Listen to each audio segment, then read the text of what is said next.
अरे लालू भैया तनिक एक रोटी और लाई दो, हमें बहुत तेज भूख लग रही है। जी बिल्कुल, अभी मंगवा देते हैं। और तभी लालू अपने नौकर से कहता है, अरे मंगरू किधर मर गया, जरा इन भाई को रोटी ला कर दे। जी सेठ जी, अभी ला कर देता हूँ। अरे लालू भैया गर्मी काफी तेज पड़ रही है, मेरे हिसाब से तनिक एक कूलर भी लगवा ही लो। वो 2 रुपए खर्च करने में 50 बार सोचता है, कूलर क्या खाक लगवाएगा। अरे हमारा ढाबा इतनी खुली जगह में तो है, गर्मी का तो कोई सवाल ही नहीं उठता भाई। इतना कमाता है लेकिन एक कूलर लगवाने में इसकी मानो जान ही निकल गई है। कुछ कहा क्या तुमने? नहीं नहीं नहीं तो।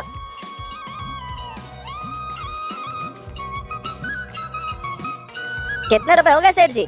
50 की पनीर, 30 की तंदूरी रोटी, 5 की चटनी भैया, और टोटल 85 रुपए हो गए। अरे चटनी के पैसे कौन लेता है भाई? अरे हमारे यहाँ की चटनी नसीब वालों को ही मिलती है। अब ज्यादा बात मत करो, पैसे दो और निकलो। उस व्यक्ति ने लालू सेठ को पैसे दे दिए और वहाँ से चला गया।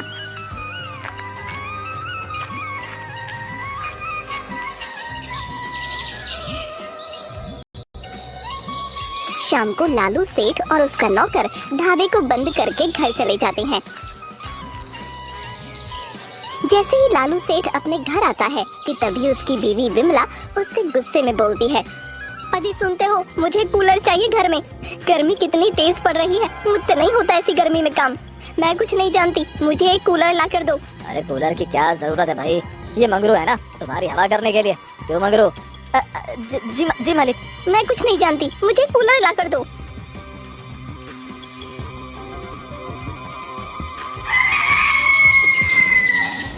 अगले दिन जब लालू सेठ उसके ढाबे पर जा रहा होता है तभी वो अपनी पत्नी से कहता है, अरे विमला, मेरे ढाबे की चाबी नहीं मिल रही, तुमने कहीं देखी है क्या? चाबी मेरे पास है। तो दो, मुझे ढाबे के लिए देरी हो रही है। चाबी तो मैं तुम्हें तभी दूंगी जब घर में कूलर आएगा। लगता है ये ऐसे नहीं मानेगी, मुझे कूलर लाना ही होगा। अच्छा ठीक है, लाता हूँ। नौकर और विमला दोनों खुश हो जाते हैं और फिर मंगरू और सेठ दोनों दुकान से बड़ा सा कूलर ले आते हैं।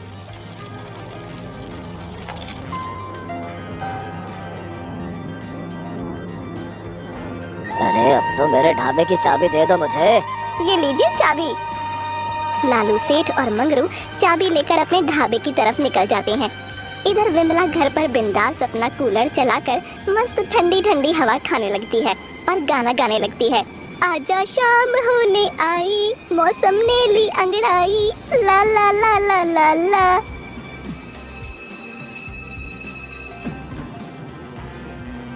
कुछ दिन बीत जाने के बाद गांव के मुखिया गांव में एक बैठक रखते हैं।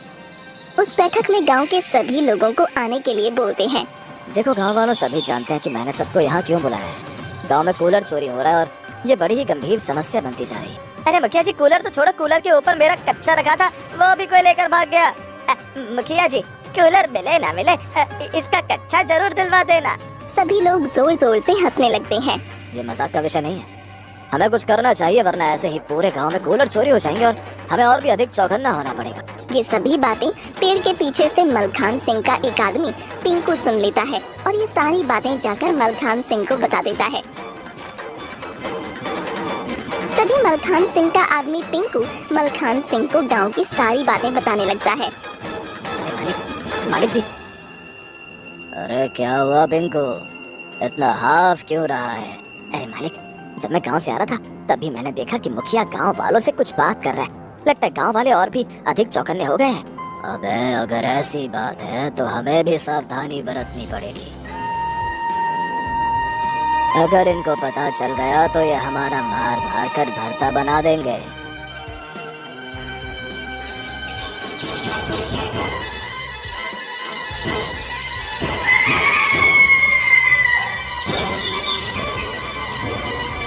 अगले दिन फिर लालू सेठ अपनी पत्नी से कहता है, अरे विमला सुनती हो, आजकल गांव में कूलर चोरी हो रहे हैं और तुम्हें तो पता ही है पूरे गांव में सबसे महंगा कूलर हमारा ही है। अरे जी आप निश्चिंत हो जाइए, मैं हूँ ना, देखती हूँ कैसे कूलर चोरी होता है। हाँ ठीक है, मैं अब दुकान जा रहा हूँ, तुम घर और खासकर कूलर का ध्यान रखना। जी ठीक है, आप निश्चिंत होकर जाइए।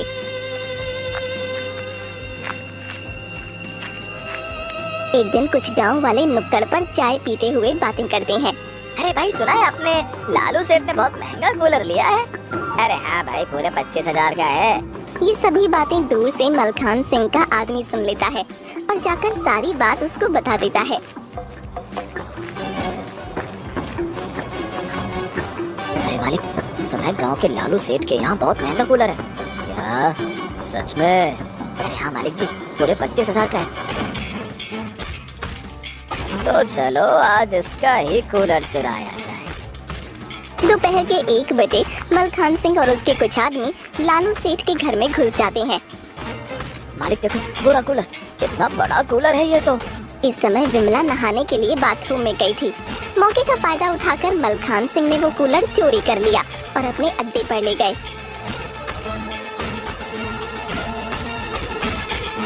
अरे आज तो मजा ही आ गया। देखा पिंकू, हमने आज कितना बड़ा हाथ मारा है। हाँ मालिक जी, बिल्कुल सही कहा आपने। अरे हम भी तो देखें ये कूलर कैसी हवा देता है। अरे पिंकू, इसको चला तो जरा। जी मालिक, अभी चला देता हूँ। पिंकू कूलर चलाता है, लेकिन उससे वो कूलर नहीं चलता। तभी वहाँ खड़े सभी आदमी हंसने लगते हैं। अरे जा रे पिंकू, तेरे बस की बात नहीं है। देख मैं कैसे इस कूलर को चलाता हूँ। मलखान सिंह जैसे ही वो कूलर चलाने आता है कि तभी उसे कूलर से करंट लगता है और वो दूर जा गिरता है। मलखान सिंह के गिरते ही सभी लोग हंसने लगते हैं। अरे माँ लग गई रे। अरे इस कूलर ने तो बहुत तेज करंट मारा है मुझे। तभी उनमें से एक आदमी बोलता है, अरे अरे मालिक रुको, मैं चलाता हूँ कूलर। वो आदमी कूलर चला देता है और सभी लोग कूलर की ठंडी ठंडी हवा खाने लगते हैं। ला ला ला ला ला ला ला ला, अभी अपने गीले बालों को सुखा लेती हूँ अपने कूलर की हवा से। और जैसे ही विमला अपने कमरे में जाती है, वो देखती है कि कूलर वहाँ पर है नहीं। हाय भैया, कूलर कहाँ गया? कहीं ये चोरी तो नहीं हो गया? अगर इनको पता चला तो ये तो मेरा कीमा ही बना देंगे। कूलर के चोरी होने पर विमला जोर जोर से रोना शुरू कर देती है। तभी उसका नौकर मंगरू लालू सेठ के किसी काम से घर में आता है। अरे सेठानी जी, क्या हुआ? आप ऐसे रो क्यों रही हैं? जब मैं नहाने के लिए गई तभी कुछ चोर घर में घुस गए और उन्होंने हमारा कूलर चोरी कर लिया। क्या? मंगरू जाकर ये सारी बात लालू सेठ को बता देता है। क्या? दोनों भागते हुए घर की ओर आते हैं।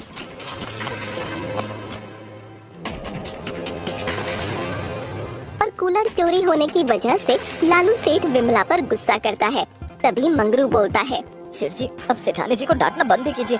उनकी कोई गलती नहीं है, वो नहाने गई थी, अब होली को कौन टाल सकता है? तेरा कूलर चोरी होता तो तब पता चलता तुझे। लालू सेठ के कूलर चोरी होने की बात पूरे गांव में फैल जाती है। तभी लालू मुखिया के घर जाता है। अरे मुखिया जी, हमें इन चोरों का तो कुछ करना पड़ेगा। अरे हाँ लालू सेठ, मुझे खबर मिली कि चोरों ने तुम्हारे घर का कूलर भी चुरा लिया। वो सब तो ठीक है, लेकिन इन्होंने दिन दहाड़ी चोरी कर ली। मुझे लगता है कि हमें पुलिस स्टेशन में जाकर बात करनी चाहिए। आप सही कह रहे हैं मुखिया जी, चलिए चलते हैं पुलिस स्टेशन।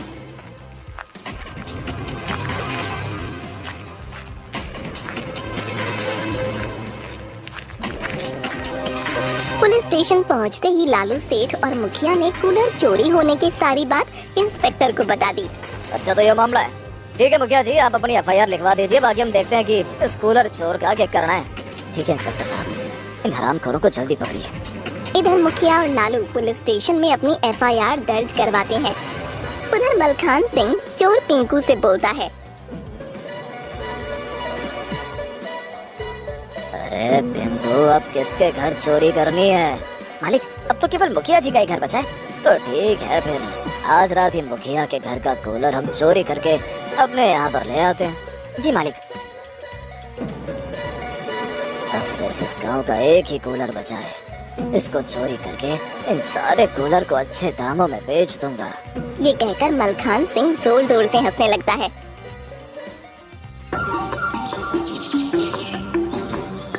रात हो जाने के बाद मलखान सिंह और उसके कुछ आदमी मुखिया के घर में घुस जाते हैं। सभी लोग खर्राटे मारकर सो रहे थे और इधर लालू सेठ का नौकर मंगरू अपने ढाबे को बंद करके घर जा रहा होता है। अरे ये तो कुछ लोग इतने धीरे धीरे मुखिया के घर क्यों जा रहे हैं? कहीं ये कूलर चोर तो नहीं है? मंगरू उन चोरों का पीछा करने लगता है।